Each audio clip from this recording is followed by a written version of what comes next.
Welcome into the Mayo Media Network. You're watching Fantasy Hockey Picks and Bets presented by Prize Picks. I'm your host, Chris Meaney. Thanks, as always, for taking the time to hang out today.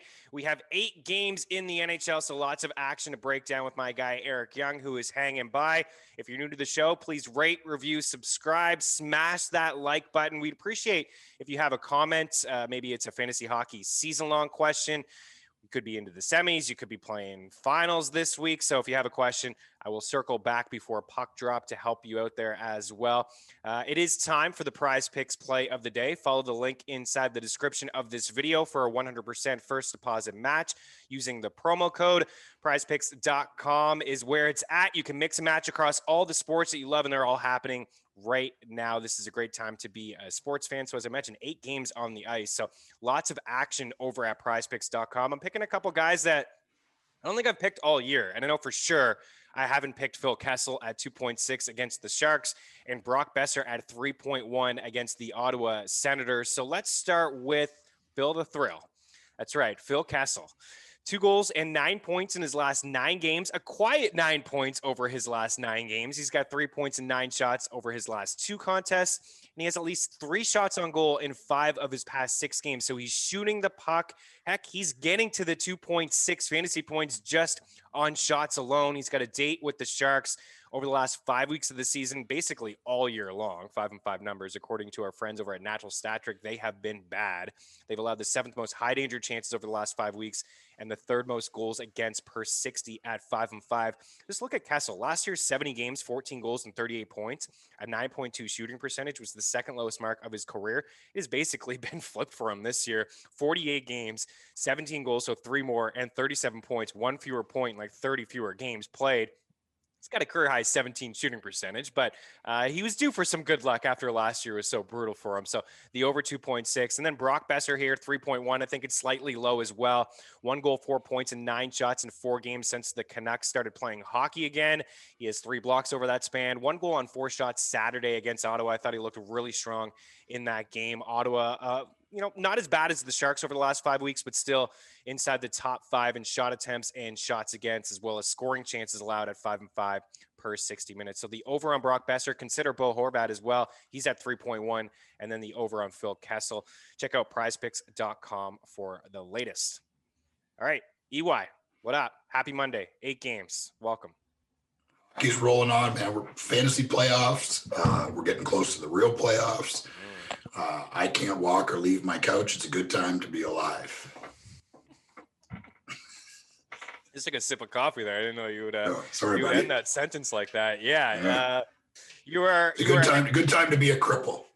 You are hanging in there. Yes, you are a hockey psycho. You're always watching hockey, so you got a little bit more time in your hands to watch some hockey and battle for season-long fantasy hockey championships. I think all 3 of us doing some battling. Matty Best there running the show for us. I know he's in the finals this week as well.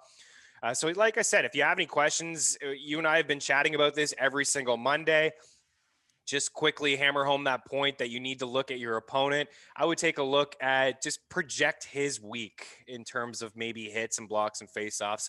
It's hard to project points and goals and things like that. Of course, you can look at matchups and do your best, but you could project maybe shots, hits, blocks, faceoffs, see where you need to maybe punt a couple categories and, pick up a couple guys that will help you elsewhere, but also taking a look at the schedule is always key, Eric. It has helped you and I out over the past few years, attacking the schedule. Tuesdays, Thursdays, and Saturdays, absolutely jam-packed. You want guys on the odd days, the Mondays, the Wednesdays, the Fridays. There's several teams that play Monday, Wednesday, and Friday. Vegas, Colorado, LA, Montreal off the top of my head. A few teams, Winnipeg, Edmonton. So there's a lot of the teams that we're talking about today have really good matchups this week. And just one game EY on Sunday. So I don't know if you're the type of person that has to have somebody on a Sunday, but Tampa and Detroit playing on Sunday, they're the only team in the league, 2 teams in the league that play on Saturday and Sunday EY. So maybe go hunting for a few bolts here. And maybe some Detroit guys can help you out. I mean, they've been interesting. I don't know if you caught any of that Dallas-Detroit game. I think Dallas had that 41 shots and lost. Yeah. And I think Detroit had like 12. I mean, we were talking before. I mean, hockey's chaos. It's absolute chaos. Last Monday, I laid down a cool 20 on Ottawa to win, and they did. And I made a bunch of money. So just keep betting on Ottawa. Eventually it pays off. Yeah, and that Vrana kid, he's okay, right? He seems to be doing just fine. Yeah, it seems like it's a good it's trade. Cool. A lot of the trades seem to be doing. Mantha's doing well in Washington. We were talking just before the show. Sam Bennett, he may be possibly the best player in the NHL, playing in Florida. It's interesting, man. Like everyone right away, just kind of like even Bjork in Buffalo is putting up points, and it's really interesting to see that a lot of the guys that ended up in new places seem to be catching on with their new teams. Foligno's got a point. He's looked pretty good playing with Matthews and Marner, filling in for Hyman right now. I mean, he's not Zach Hyman, but he's an interesting player to play with those two guys.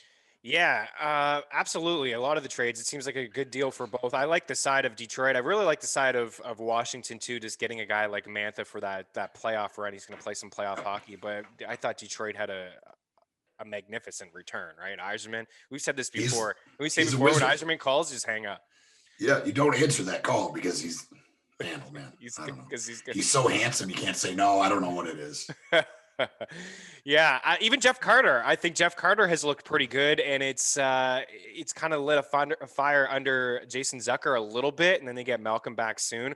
All of a sudden, the Penguins are first place in the East Division after a nice win against Boston last night. So let's get after today. Again, if you have any questions, you can hit us up right here in the video. Leave a question there in the comment section or at Chris Meaney. If you are looking for an FTN bet subscription, use the promo code Meaney or Mayo. Get yourself a bit of a discount. We'll be giving picks there until that Stanley Cup is raised. We're currently at about 90 units. So we were heading into the weekend at 98. Cannot get to that century mark. So hopefully looking for some consistency here, EY, this week. So let's start strong. And we'll start with the Flames and the Habs here. This is an early game. So there's 8 games. There's only 7 on the main slate on DraftKings. So this one won't be in your player pool. And it's probably a good idea. There really hasn't been a lot of offense between these two teams, although the under has not hit over the last 2. I think we had the push, I believe, on the Friday, and then on Saturday with an empty net goal, the Flames took care of the Habs. So the Flames have won 6 of 8 against Montreal. I've said this a lot on this show. The Habs cannot play with them. They can't seem to generate any offense at all against this team. And this is spiraling out of control for Montreal. They had an 8-point lead like 10 days ago with 4 games in hand. Now they have a 4-point lead with 1 game in hand. They're 3-7 over their last 10 games. I actually think, deep down, we may see Cole Caulfield tonight. There's been some complications, whether he could play. Duran was sick, couldn't play over the weekend. Byron was hurt. Tatar left the game hurt. And it's so confusing to figure out why he can't play. Obviously, the Habs are super tight against the cap. They had the emergency taxi squad call up with Jake Evans getting into the lineup on Saturday. But the only reason, and according to reports, that he couldn't play on Saturday, Eric, was because Caden Primo was playing in goal for Montreal. Now, Jake Allen's going to get the start tonight. I think we may see Cole Caulfield. I don't know if it's enough for me to say, oh, wow, the Habs are going to score 5 goals. But my goodness, they could use this kid right now. I don't know if you're seeing videos surface. Like, There's a video surface. Do you see the breakaway goal he had when the backflip? Like, I had to watch that 5 times that he backflipped that and then batted it out of the air. They could use him certainly on the power play, which is pathetic. My lean is Flames -130 here at home. They've had the success. They've just dummied Montreal here over the past 2 weeks. What do you think? I think that Montreal's going to pull this off. And the first thing I thought of when I saw Cole Caulfield score that goal in practice, I thought about you watching that video, thinking Montreal can't score, especially against the Flames, and this kid isn't playing. And I'm like, I feel like, I can't remember who was talking about this on a podcast, but it just seems to me like Montreal has so many players. None of them are like superstar players, but there's just so many guys. And they picked up so many guys last season and during this season, and they're just having a hard time figuring out how to fit this kid in. And it's as a Montreal fan, it's got to be maddening seeing these videos. It's like salt in the wounds. That's the recipe, having someone like that, even if he's just threatening and creating ice for other players. Like, he scored at every level, whether he's going to do it in the NHL or not. He's a small player, but the NHL is different now, right? Like, small players are successful. Johnny Gaudreau is a baby. Patrick Kane is an infant child, and they're doing just fine. So I think he'll be fine. It's a different game than it was, several years ago. But I mean, the first thing I thought of when I saw that video is like, Meaney's pulling his hair out, because this guy looks like a star, and they can't figure out how to get him in the lineup. It's crazy. He should play. Hopefully he plays tonight. Yeah, I think he's going to play at some point. And the feeling in Montreal was, okay, win a game or two on this West Coast trip. They got the split Edmonton. Win a game tonight against Calgary. And, all of a sudden they have that 6-point lead again with still a game in hand. And then you can maybe get Caulfield a couple games where you're not really fighting for a playoff spot. And I'm not saying he's going to be the savior for this team. Like, don't get me wrong. Like, he's definitely not. They need a lot more than Cole Caulfield. But like I said, the power play is absolutely pathetic. Both units are brutal, and they can't seem to find any offense. And yeah, I watched that video a dozen times last night. And again this morning, there was like 4 shootout attempts in a row where he just made Primo look so silly. Yep. And yeah, it's Primo, but they don't have the type of skill. Again, looking at this roster, it's crazy. Like, Toffoli has 24 goals and Anderson has 17. Gallagher's got 14. Other than that, nobody is scoring. Like, Corey Perry has 9. He's in the top 5 among forwards with goals. He's got 9. Tatar's got 10. Petry's got 11. Right? Like, that's a big problem. It is a huge problem. And you can say what you want about Bergevin, and you know what? Maybe he does absolutely get canned if the Habs don't make the playoffs here. But some of the pickups, like, where would they be without Toffoli and Anderson? It'd be maybe nowhere. A bottom 3 team in the league. They are not getting any offense right now. I like you going with Montreal, and I think we'll see a really strong effort from them. It's never been about effort for me. I think that their effort is always on point. They usually bring it. The determination is going to be there for both teams. I think we're going to see a playoff type style of hockey, tight checking, and that's what I've seen in all 8 games here. I got to lean with the under again, 5.5, with Allen and net here getting the start. Markstrom has been phenomenal against the Habs. I got to just go Calgary, man. I got to just pick the Flames. Let's bring in Maddie. Maybe he can break the tiebreaker here for us. What do you think, Calgary, Montreal tonight? I hated how you just said now I have to break the tiebreaker. Now I have to pick a side.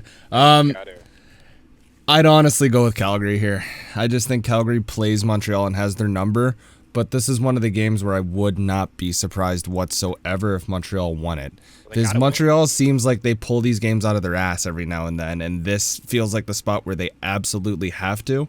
But Calgary just feels like they have something to play for and they look hungry, whereas Montreal is just holding on for dear life. But this could be the game where Montreal actually holds on for once and doesn't choke it away. Give me Calgary here. I like the price. And even with Jake Allen starting and even with Cole Caulfield probably playing, I still like Calgary by a bit. I like the under more than anything. Yeah, I like the under too, even though that last game seemed a little wide open. But again, it was just a couple goals, 1 goal at the 2 goals, I think, in the final minutes of the first period. And then as you start sweating that total a little bit, and then I believe an empty net happens and the total's gone. I think what you said, it's like Flames starting to feel themselves a little bit, starting to get some confidence. They're only 5-5 in their last 10, but they've won, they feel good against Montreal. We'll say that. They play the Canadians really nice, so they have some confidence there. And on the flip side, it seems like a Canadians team that's just a little nervous. They're starting to feel the heat a bit. They're starting to grip that stick a little bit more, but I think Jake Allen and net does give them some confidence tonight, but I lean the under. I like Tyler Toffoli again.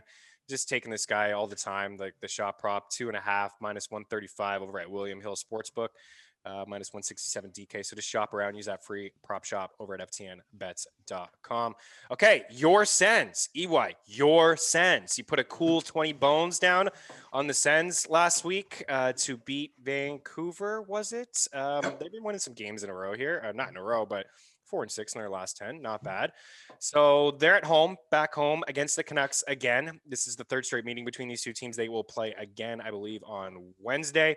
So plus 104 for Ottawa, 29 and 19 against the spread. The total here is 6, minus 121. Vancouver 20 and 21.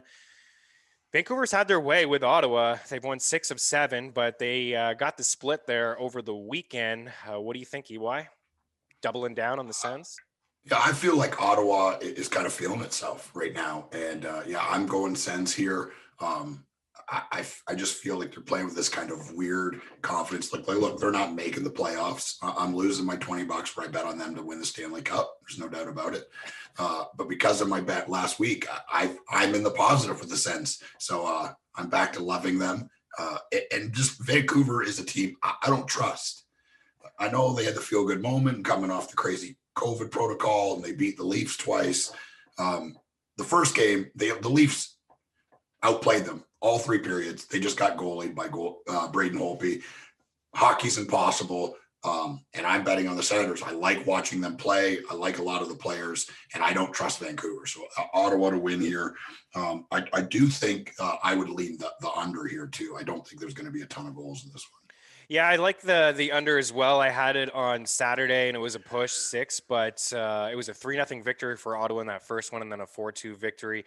You know what? I think they should go back to Holtby. I know that Demko's been the better goalie over the course of the career, or the season rather, but Holtby in the 3 games since he's played, he had the strong game against the Leafs. He stopped 37 of 39, got the victory.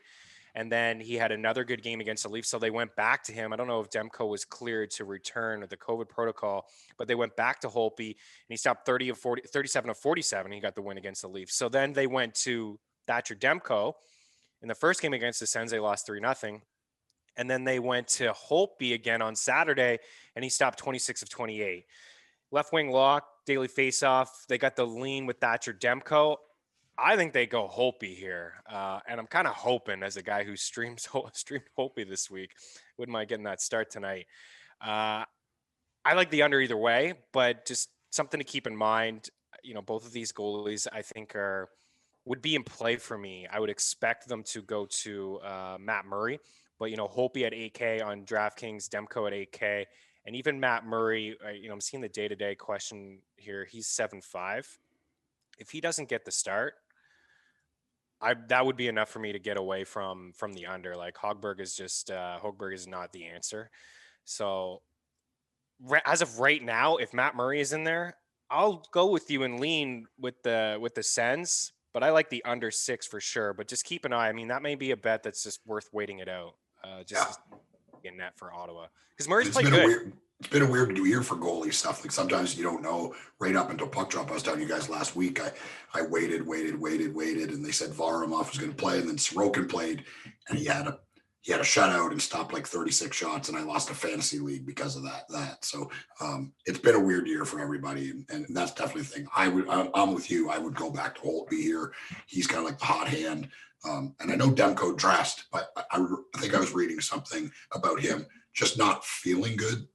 Hadn't kind of recovered from the COVID stuff completely. So he kind of brought that up, and that's why Holtby got those starts. But he looks unreal right now, so I would just play him until he doesn't. Yeah, exactly. There's a few, like, as much as we don't think goals, I think from a contrarian GPP tournament standpoint, if you're looking for just like some salary saver type guys, these Vancouver guys are pretty cheap, like Tanner Pearson 4.8. I think that's a pretty good price. Even Horvat is 6.4, but the Ottawa guys that, the line that I think has just been awesome for a long time. I mean, Kachuk is 7.5, but Drake Batherson is 4.7, and then Josh Norris is 5.1. Norris has been unreal. And I think he has 6 assists and 3 goals last week. Like, yeah, it's crazy. I mean, and I don't know what his DK salary is, but I'm sure it's affordable. So that's a good guy to put in. Yeah, he's 5.1. He's super cheap. That's good. I had him in the Fantrax league with you too, making under 900 grand, and you just doing a bunch of the little things. So he's one of those key guys. Okay, so I'm kind of on the fence with this game, but I do lean the under. Like I said, if Murray doesn't play, it would actually be enough for me to get away from the other end and then pick Vancouver. I think it's a decent price, like minus 121, as much as we're talking up the Sens here. All right, let's move on to the next game. We have St. Louis and Colorado here on the board. I was looking for as anything that I can find on some of these Avs guys like Mikko Rantanen. Is Rantanen going to return to the lineup? Last thing I read, he needs like multiple negative tests. I think it's just contract tracing, but I don't want to get involved with any speculation here. But St. Louis plus 135 at home, Colorado minus 157, 20 and 25 against the spread for the Avs. The total here is at 6, 15 and 30. So again, left wing lock has Devin Dubnyk expected to make the start, but Philip Grubauer was cleared. He was activated from the COVID list, and he was activated before these two teams played on the weekend, and it was Dubnyk who got the call as a 5-3 victory for the Blues. I think we'll see Grubauer back in between the pipes tonight. What do you think about this game? What I watched on Saturday between these two teams was a lot of desperation from the Blues. I think we're definitely going to see that in the final 2 weeks of the season, led by their captain, Ryan O'Reilly. He had a hell of a game. Hoffman's playing good too, shooting the puck. Like, that's what they brought him in to do. Like, this, that's what he does. He doesn't play defense. He doesn't, he's not a fast skater. He's a power play guy and he's just that guy that just can shoot from that side circle and score. I mean, like there's not, probably more than 20 or 30 guys in the NHL that when the puck is on their stick, there's a really good chance of it going in. He's one of those guys. The truth for me though, I cannot bet against Colorado. I mean, I just can't. I don't care who's playing goal. I don't care who's hurt. Like, they're so deep. There's so much skill. McKinnon's an animal. I mean, to me, I think they have the best D-core in the whole league. Like, it's insane. Especially in modern, like today's hockey, having, 3 or 4 guys that can skate and move the puck. Like, Kel McCarr is maybe my favorite defenseman to watch in the whole of the NHL. Samuel Girard is unbelievable. Devin Tays is unbelievable. Byram, when he's playing, he's a big surprise, and he's mean. I mean, he's a mean little bastard. I'm not betting against them. I don't think I bet against them all year, and I'm not doing it. I'm not doing it today. I don't blame you, really. I mean, they've won 4 of 6. If Grubauer comes in, that's a huge plus. Yep.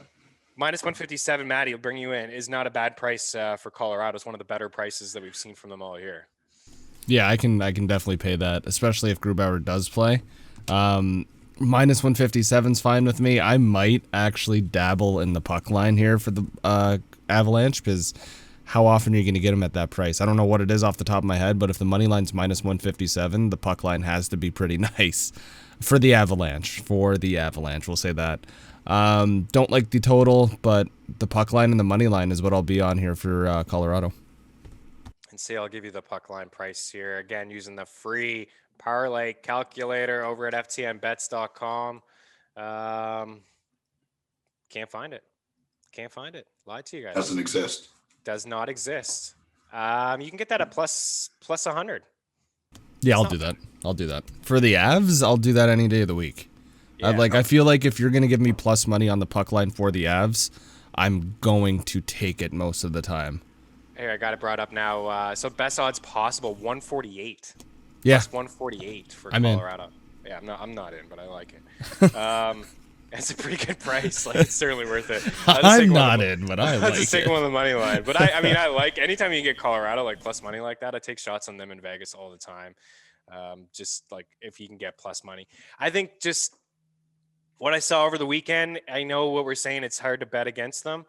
And I'm not doing it in this point, but the Blues are playing absolute desperation hockey. Like, this is it. They can't afford to lose. They're 1 point back of Arizona. They have the 3 games in hand, but they're 1 point back of Arizona for a playoff spot here. So this is, I think we'll see a very strong effort from them again. I'm not seeing any shot props. It's completely off the board. And I think honestly, Vegas is just waiting on some of these Colorado guys. Like, is Mikko Rantanen playing? If he doesn't play, like, what does that do to everybody else's shot prop? So if he does play, I will get involved again. But I think McKinnon, always have no problem going with McKinnon. 3.5. All right. What do we got here next? I'm kind of jumping all over the place when it comes to the games. Let's go to Florida. Let's talk about your guys' Preds. Preds plus 104 at home, 26 and 23 against the spread. Total here 5.5. Florida minus 121, 24 and 25 against the spread. Take it away, EY. What do you think? Nashville holding down that last playoff spot, 54 points, 2 up on the Stars.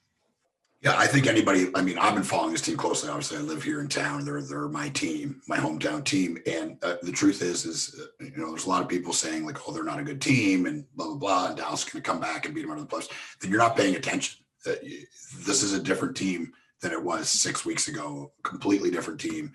Everybody's playing well, and to me, it's all because of the fourth line, the herd line they call them, Sessions. Right now, it's Tanner Jeannot and Yakov Trenin, my favorite player in the NHL. He responded to me on Instagram, so my life is complete.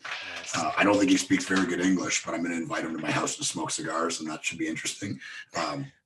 They started this whole thing, and look at like Florida is unreal. And we said earlier, Sam Bennett is apparently the best player in the NHL, but Nashville needs wins, and whoever Dallas plays, I cheer for that team.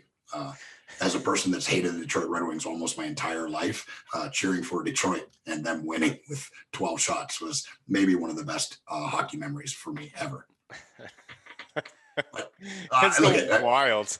I mean, dude, everything's insane. The world, we're in the upside down, and I'm not betting on the Predators to win because I respect Florida. They're really good this year. Quenneville is a wizard. Chris Drieger is one of the biggest surprises of the year. Bobrovsky, I guess, has his moment.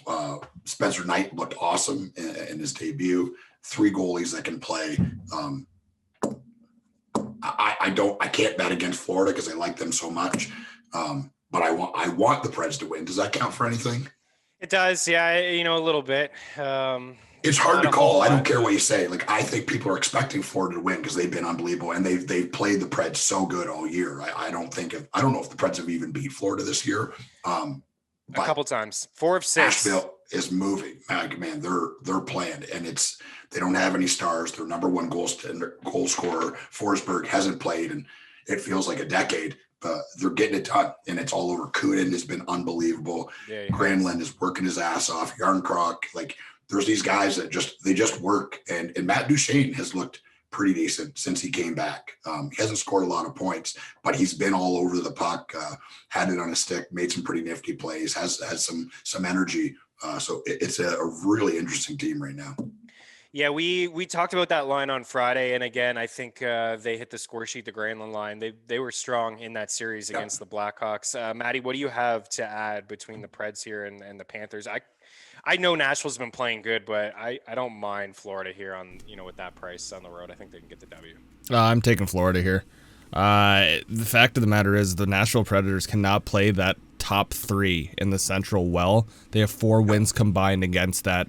I was talking about them on the podcast I was on, and I compared the top 3 teams to like this beautiful steak from an awesome steakhouse, and then the middle teams in the Central are like you go to Applebee's or something like that, and then Detroit and Columbus are just like you go to McDonald's, get a Big Mac, and take the meat out and go, this is my steak today. But these top 3 teams are just in a league of their own, and Nashville did play Florida close in most of their matchups. They won in overtime in one of their games. They won a 2-1 game against them, but they're doing it in pretty much unsustainable ways. UC Saros has been one of the best goaltenders in the league. Top 3 in Vezina, in my opinion. It goes Grubauer, Fleury, and then it goes UC Saros. Based on the stats, and I know it sounds crazy to say, but he's there and deserves to be so. 41 shots against the Panthers in their 6-5 win. I don't think the Nashville Predators have it in them to fire off 41 shots every night. And then UC Saros in their 2-1 win saved 40 shots. Like, that's just unsustainable. It's like 2 different teams. Yeah, I don't see this as a trend that can continue unless there's another anomaly game. Based on stats, based on numbers, and I know, like EY was saying, that 4th line is incredible. One of my favorite lines to watch in hockey. That 2nd line, Meaney, you were talking about on the last show, pretty dynamite. I just don't see a world in which, out of 10 games simulated in my head, that Nashville wins more than 2 of those.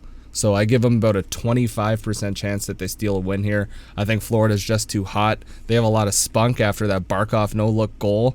Give me the Panthers here on the money line.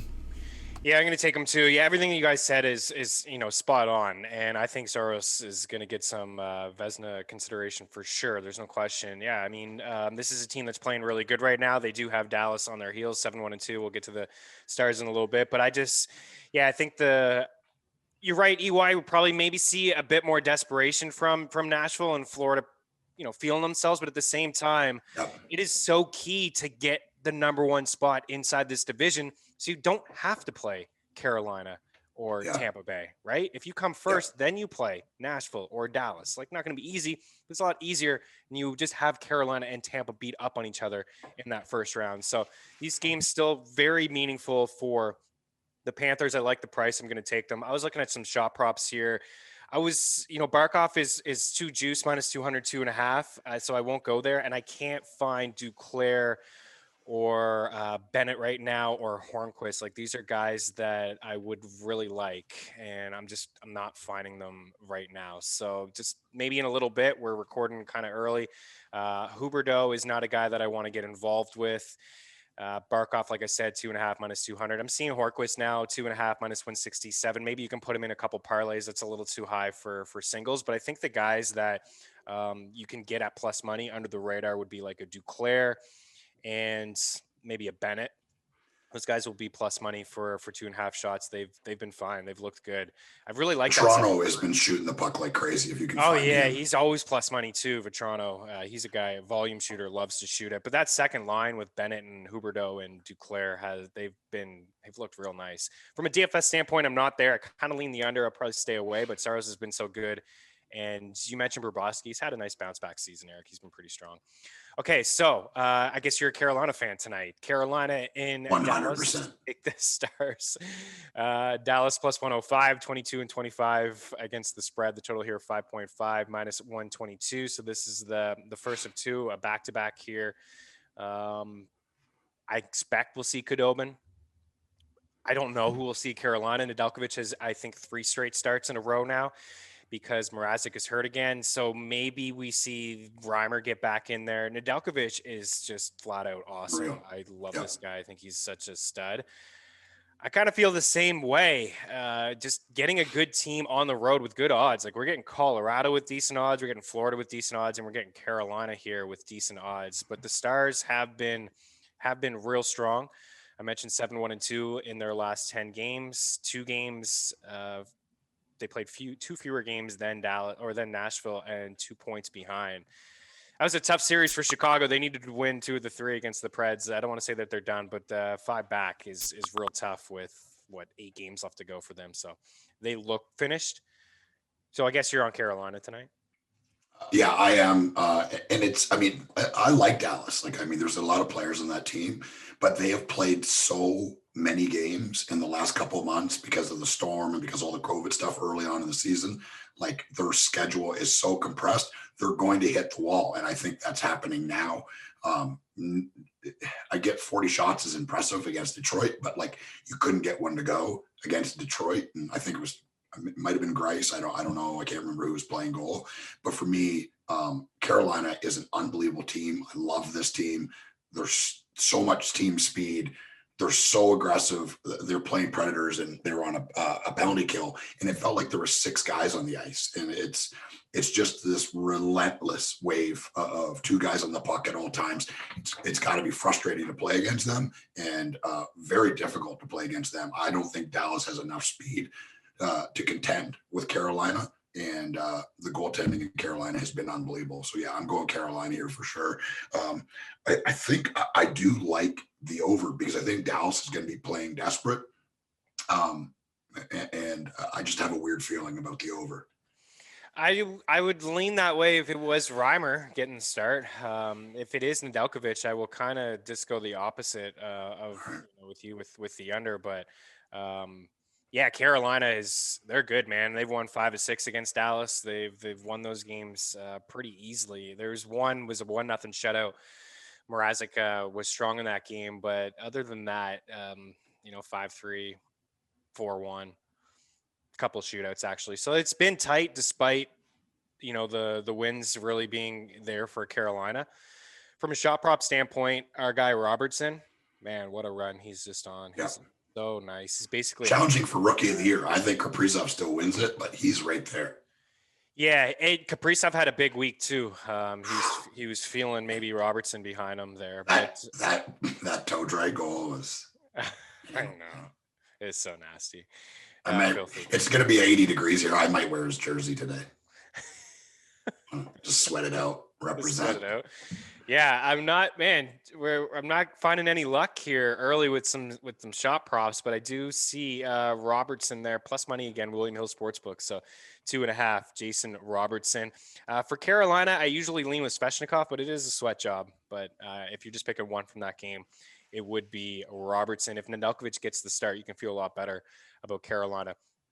The Jets and the Oilers in here next. It's a pick 'em, 31-16 against the spread for Winnipeg. The total is 6, and 23-22 against the spread for the Oilers. It's weird sometimes. Like, this North Division is strange, man. Montreal can't play Ottawa. They can play Edmonton and Winnipeg. They hang around with the Leafs, and they can't play the Flames. It seems like the Oilers, they're a team that plays well against the Jets, but struggle against other teams, have absolutely no issues with Ottawa. Ottawa can't beat Edmonton and Vancouver. They can beat anybody else in this division. It's weird when you just look at the records between all of these teams. So the Jets in second place, 57 points, 2 more games played than the Oilers, 56 points. I thought a couple weeks ago when these two teams played, it was a near perfect game for the Oilers. They didn't really give up a whole lot. They had the shutout. I kind of lean them tonight. The total at 6. I feel like the under, but it's always so – I just get so uneasy betting unders with McDavid and company. But I like what I've seen from Mike Smith, and I have a lot of respect for Connor Hellebuck that this game could be under the total. What do you think about this matchup? Yeah, did Mike Smith not get hurt? Did I dream that in my pain medication paranormal activity dreams? I don't know. Like, I swear I saw a video of him going off the ice in practice and he didn't come back. He left practice on Saturday. I think he tweaked something, but he participated in practice on Sunday, so I think he's fine. Okay, because I was fully expecting Koskinen to play here, and I would have been all over Winnipeg. I was looking at Koskinen to pick up in a fantasy league today because I need some goaltending. And I was like, he can get some saves. Winnipeg shoots the puck. I don't know if he's going to give me a win, but he could. I mean, anytime you have McDavid and Draisaitl on your team, they could beat the Jets. But yeah, I think if it's Mike Smith, I'm leaning Edmonton here. Winnipeg feels weird, and to me, I think it just comes down to that decor, and they didn't get anything done. They didn't pick anybody up. It's just not strong enough to be a really, really solid team. Yeah, and then Blake Wheeler too. I don't know if he came back in that game. He didn't, right? He missed some time with the concussion, and then I can't believe the Jets were calling the Leafs dirty. Out of all the teams in the NHL, the Leafs dirty. I mean, I guess it's better than being called soft, I suppose. I mean, it definitely wasn't a dirty hit. You mean your head's down and you're reaching for the puck like that? I mean.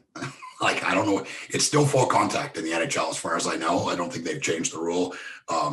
Your head's down and you're reaching, they teach you that in Tyke. Yeah, Blake Wheeler's an unbelievable player, but him getting hit like that is totally his fault. It was not a dirty hit in any way, shape, or form. No, I don't think so either. Yeah, the Oilers. He just wasn't ready for it. No, he wasn't.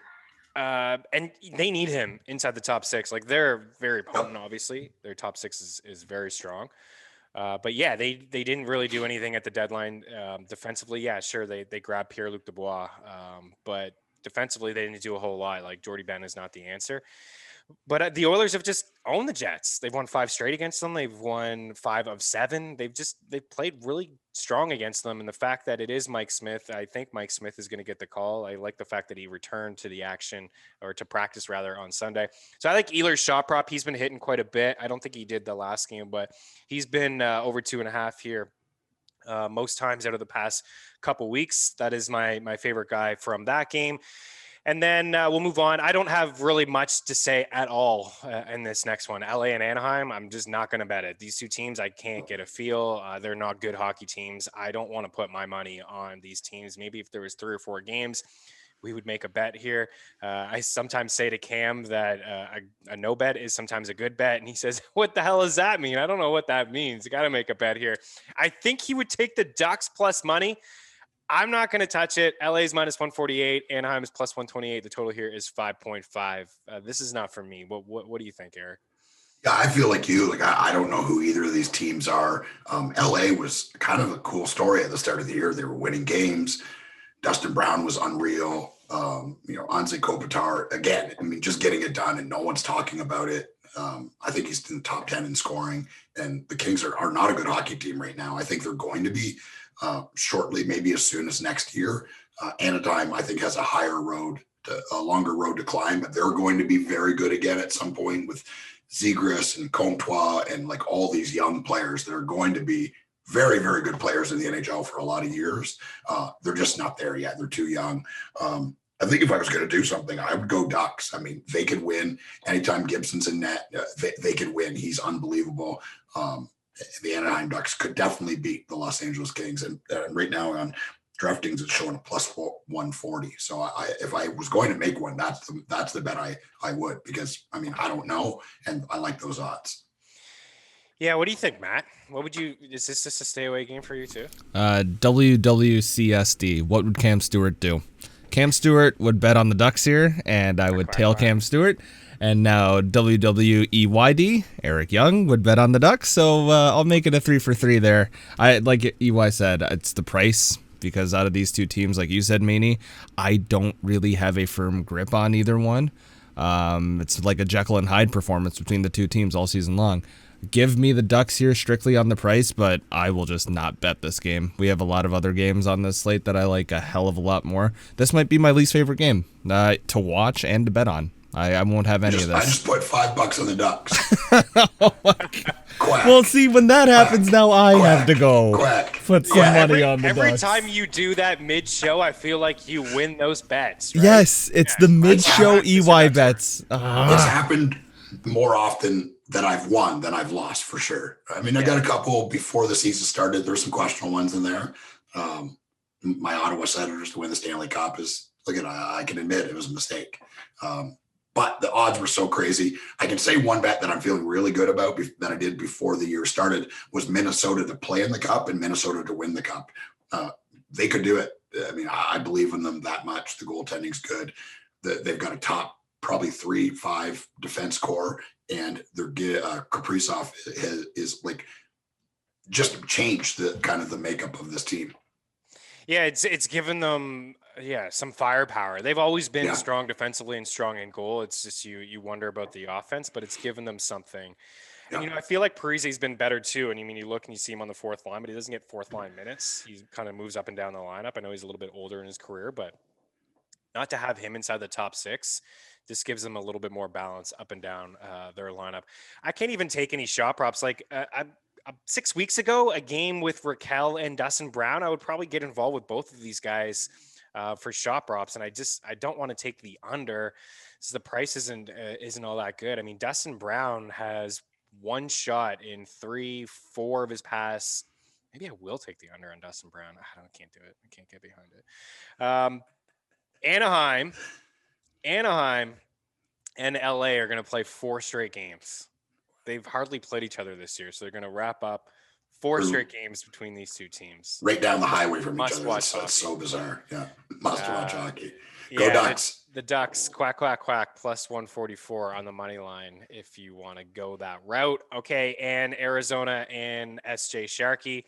San Jose minus 106 at home, 26-21. The total here 5.5, 18, 24, and 5, and 22 and 26 against the spread for Zona minus 110. So we brought up the standings earlier. Arizona holding down that last playoff spot, 1-point lead on the St. Louis Blues, but they have struggled lately. 3 wins in their last 10 games, but they haven't struggled as much as the Sharks. 1 win in their last 10 games, and they've lost 8 straight hockey games. I'm going to lean with Arizona as just a better team fighting for something, a playoff spot here. Show me something, Coyotes. I don't think that they're a great team either. I think they're better than San Jose. They're better in LA, and they're better in Anaheim. But at least they're fighting for something, Eric. I think we'll see a desperate hockey team. What do you think? Yeah, they're kind of a fun team to watch. They got some interesting players, some young guys that are kind of coming into their own. Connor Garland is a really interesting player to watch. He's just an irritating little bastard. I think he's out too, so he's not, unfortunately for them, he's not going to play. I was sweating it out. I ordered a Connor Garland Kachina jersey, and I was like, oh man, of course he's going to get traded before it even gets here. So that didn't happen. So now me and Biz Nasty are best friends again.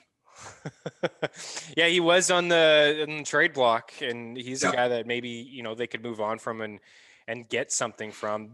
Michael He's going to get paid. Like, he's going to get paid. Big time. Yeah. Michael Bunting's been a pretty cool story for them. Yeah. He's got the 7 goals, kind of a bit of a journeyman. He had played, I think, 14 games in the NHL before playing a home game. I was watching a Coyotes game last week, and they were talking about his first home game of his career, but he had like 14 games on his NHL resume over the past couple years. I just thought that was it was really weird for a guy that has been playing off and on for a couple years and never playing a game at home. But he has played now a couple games at home, but he's got 7 goals in the year. He's a kind of a decent, first time goal scorer if you're looking for something. I mean, San Jose they're pretty leaky. How about how about Phil Kessel tonight? Are we riding him in shot props and shot props 2.5 plus money? Yeah. When Phil's feeling it and he's going, like, he's been like this his whole career, like, he's still a guy that can score. I mean, at any point. He's not as consistent as he was. He's not as potent as he was. He's not as fast as he was. I mean, like, when he was playing for the Leafs, like, he was playing on a bad Maple Leafs team, but at any point he could get the puck and come down the wing and just shoot it in the net. And there's a handful of guys in the league that can do that. And I don't think he does it as consistently, but he's still a good player. Yeah, he's still, he's having a good year.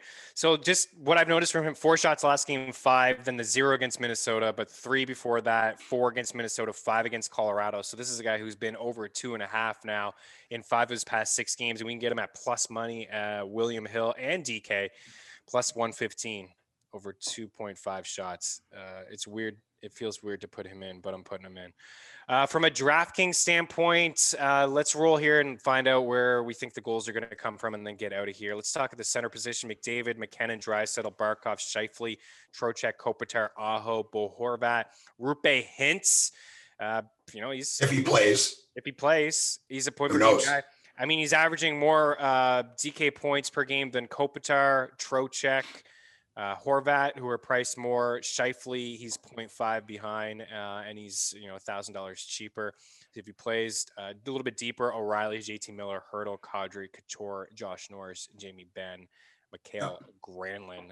From a center standpoint, I'm breaking any news here with McKinnon, but where would you go in terms of money here? For me, like we were saying, I would probably pay up on the wing, and I would go with the 51 with Norris. He's been hot, and until he proves otherwise, that's the guy I'd be going with at center right now. He had 9 points last week, so I would continue to ride him at center, with those kind of savings, and then pay up on the wings. Yeah, I think that makes sense too. Even if you wanted to go McDavid or McKinnon in there and then just drop down to Josh Norris 5-1, I think that's a combo that could give you a little bit of balance. Pierre-Luc Dubois at 4-4, just a little bit of value. Sam Bennett at 3-8.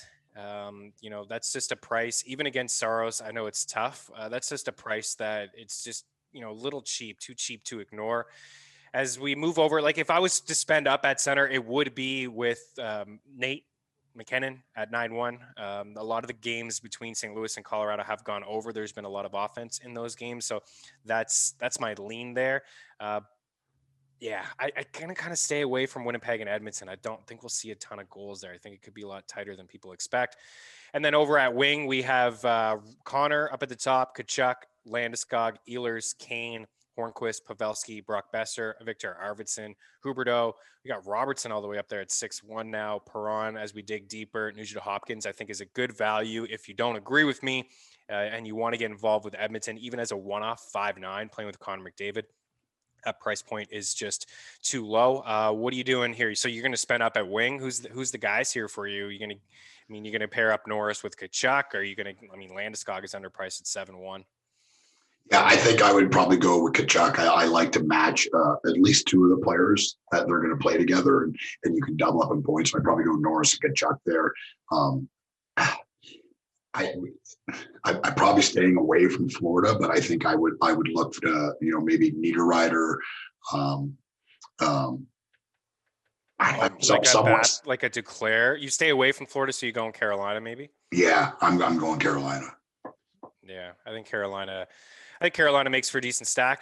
Throw Burakovsky out there. He's 5'3". If there's no Rantanen, Burakovsky will be up on that top line. He's played a lot of minutes, 17 minutes and 20 minutes in his last 2 games against the Blues. Without Mikko Rantanen in there, he's got 2 goals, 2 assists, and he's got 3 points on the power play. He's got 5 shots on goal. So it may be a bit of a chalky play. But I think, you take that price discount. He's just underpriced, and, there's a lot of upside there playing with Landeskog and playing with McKinnon and getting top time on that power play. Martin Necas is a guy I like since you were on Carolina. I mean, he's 4'6". I think, him and Aho's 6'5", 4'6" is a pretty good price. Yeah. And these Florida guys, I know it's so tough to go against Staros, but a lot of these guys I feel like are underpriced. Like Duclair is 4'6", maybe not totally underpriced, but Bennett 3'8". Like that's a nice little duo that I can get behind. I'm just going to stay away from the Ducks. I think Arizona, like Phil Kessel, if you want to go in Kessel, it seems like Kessel night 4-2. Not a bad price there against the Sharks. And then we'll go to D. We got Yossi, Hamilton, Chychrun. I love Chychrun. I think he's absolutely in play at 6'5". I would play him over Yossi, over Hamilton, over Nurse, over Burns. Kale McCarr 6'1". I like him. Shabbat, I like 5'9". I think, Ottawa is sneaky tonight, and they're cheap. Quinn Hughes, 5'6", definitely in play.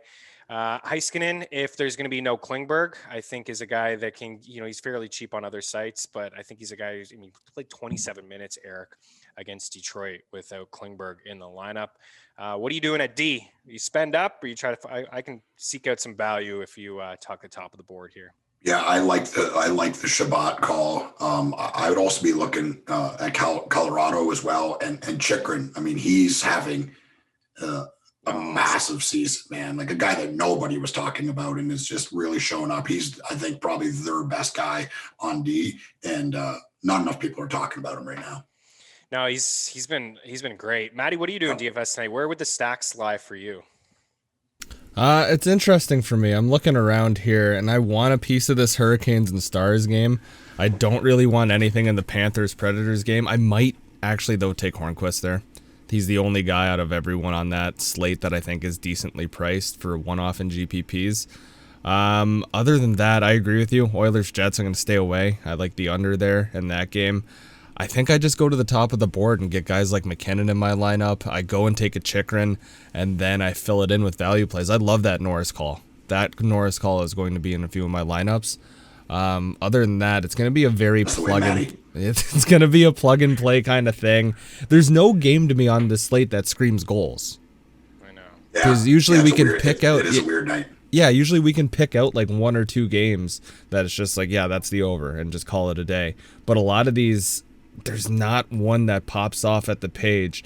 Now watch it be something crazy like the Habs and Flames play to like a 13 total or something like that. Of course, that's what's going to happen. Yeah, because it's the NHL. I mean, yeah. Geez. So there's nothing blatantly obvious, which feels like a cop-out answer. I'm just going top of the board and then plug and plays. Yeah. No, I think you're right. I mean, Colorado's the highest team applied total at 3.4, and then it's Vancouver at 3.1, and then it's the Kings at 3.1. Are you kidding me? LA? Like, there's no chance. I'm not getting involved with the Kings, even against the Ducks. Like, I'm not doing it. Ducks. And then Ottawa is in here next. So maybe we're wrong to think under 6. We just saw 6 goals. We seem to like Ottawa as a group here to score some goals. I was giving Vancouver a little bit of love. I mean, Vegas knows what's going on. They build big buildings for a reason, right? They get it. But Vancouver having the second highest team employed total, and then Ottawa having the fourth is certainly interesting, right, from a DFS standpoint. But I think the game stacks, Carolina, Dallas, and then even feeling the under in Vancouver and Ottawa at 6 doesn't mean that you can't attack that from a DFS standpoint.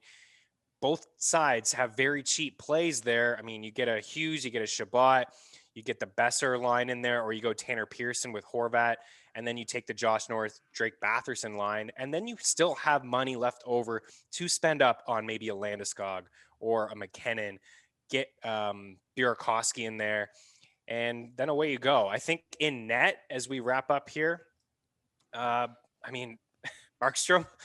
I've been playing Markstrom every time he plays against the Habs. I don't know why he is as cheap as he is. Where is he? I lost him earlier. Markstrom. He's not on there. That's right. He's not on that slate. So my bad. He's not there. He's at the 7:30 Eastern. So I got to find another goalie. Hellebuck is risky at 7.9. Mike Smith 7.6. These guys feel like risky plays. But I like them. UC Saros 7.3. As much as I talk about the Florida guys, like UC Saros 7.3 for arguably the best goalie in the NHL over the past 2 months. Even if he lets in 3 and stops 40 shots, he's going to return value there. He's going to get you that save bonus.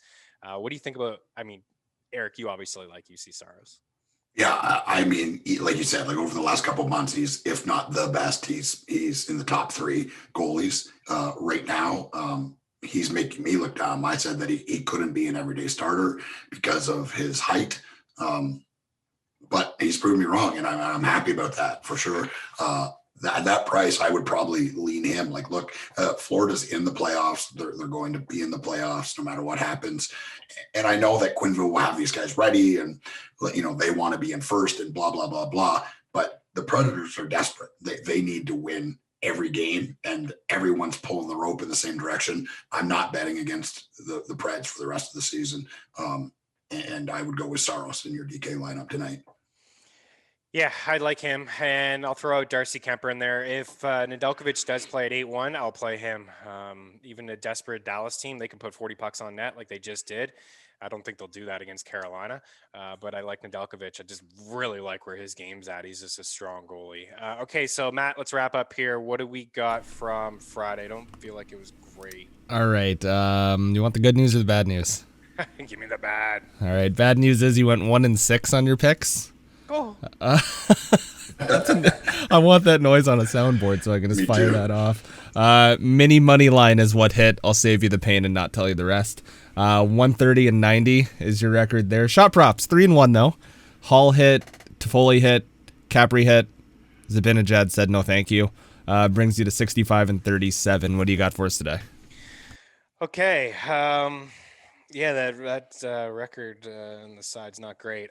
Colorado, Florida, and Carolina. That may seem obvious, but that's like a parlay that I'm going to have, those 3 teams. I like Arizona as well. Maybe if I give fewer picks, I won't have 6 losses. Those 4 I like. I will go with the Flames as well. Yeah, how can you not pick the Flames?